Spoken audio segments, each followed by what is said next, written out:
namanya ini. Saya Selentem. Ini bersama adik Probor ini. Iya Mbak.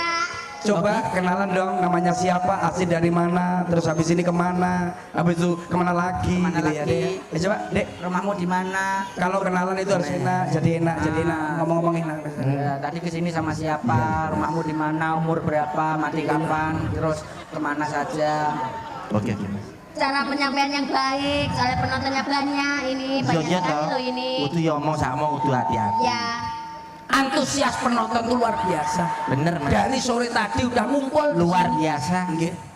Bahasa yang mudah diterima, sopan santun, unggah-ungguh juga harus dipakai. Karena ini orang Jawa semuanya yang penuh tata krama. Malang Jawa Timur. Bahasa Indonesia apa bahasa Jawa mau pilih dewe. Iya, Mas. Wong Hari yang mantap. Aku bisa nyanyi. Aku nesu. Nyanyi dong, Ibu. Lo kamu ya, lalu subi.